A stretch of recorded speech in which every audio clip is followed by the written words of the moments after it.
Suddenly, Senator Ted Cruz, who has been campaigning and even bragging that he is not the Republican establishment, may now become the Republican establishment darling.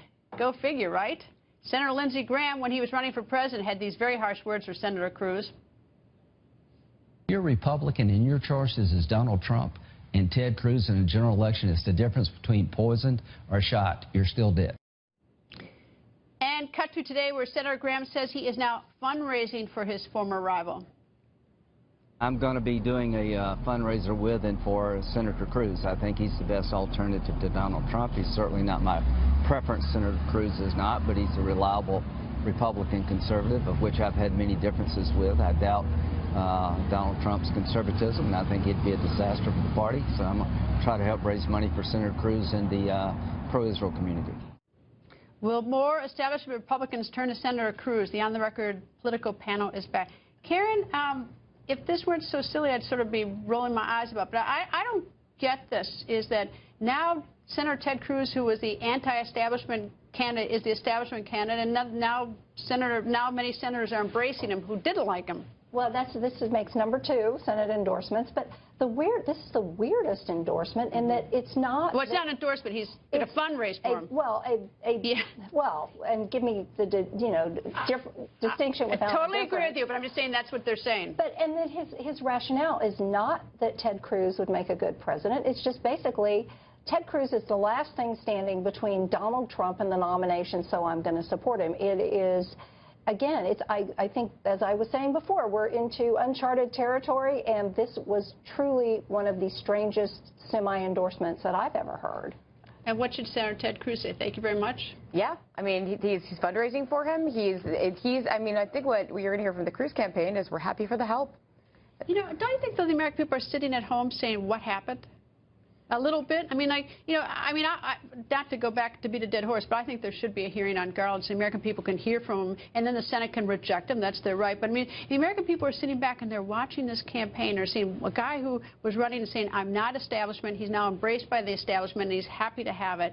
And suddenly Donald Trump is the odd man out. Seems to be a lot of chess going on here, a lot of political chess to figure out who is the best alternative that can win. Or, yeah. That too. I mean, it really seems like they are now so afraid that Donald Trump could end up being the figurehead of their party that, you know, Lindsey Graham will actually endorse Ted Cruz. It's just amazing. I mean, I understand why the American people are furious and why they're getting angrier by the moment, and both parties. And you know, this election started with disillusionment, and people, I mean, what people are angry about, you were saying, is that they don't believe anything coming out of Washington, and then they see these sorts of sort of strange shenanigans. All right, panel, stand by for a second. Senator Marco Rubio is now out and about after Tuesday's stinging defeat in Florida. Here's what the senator, now former presidential candidate, just said about the very real possibility of a contested convention. Perhaps, you know, Trump has gained enough delegates to kind of move closer in that direction, but there's still an open question about whether he gets to 1237. And we'll see as it plays out. I don't think that's the ideal outcome for the party. I think in an ideal world you have a nominee and people coalesce around the nominee and it gives you a stronger position in the general election. I don't believe Donald Trump will ever be able to do that. I mean, if this goes to the convention, which I think a lot of reporters are kind of doing one of these because none of us have ever covered one, or a lot of us have never covered one. If Trump does not get that number of delegates, even if Ted Cruz has, you know, 800, you're going to see a lot of debate and horse trading, and it does weaken the eventual nominee if they don't get it, if they're not elected to be their party's nominee on the first ballot, because then it's a free-for-all. Anyone can vote for whoever they want. But the calculation is going to be whether that is worse than in having Donald Trump at the top of the ticket.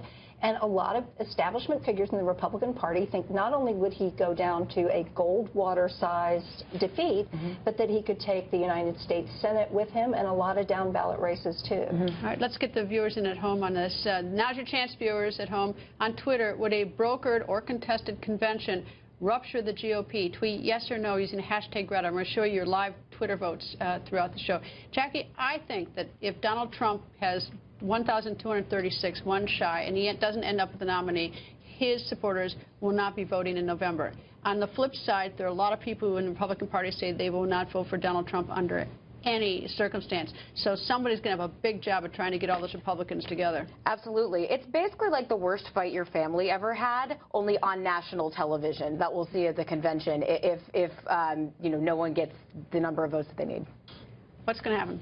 Well, you know, again, people should the Republicans should cross their fingers and hope that they actually have a nominee before the convention, because what this would look like is ugly. And don't forget, these delegates, even the ones pledged to Donald Trump, not only don't have to support him on a second ballot, they don't have to support him on any of the rules fights or on any of the credentials challenges or any of these other things. This party can rewrite its own rules on the spot in the convention. This convention could last weeks, I think. Anyway, both of you, don't go away.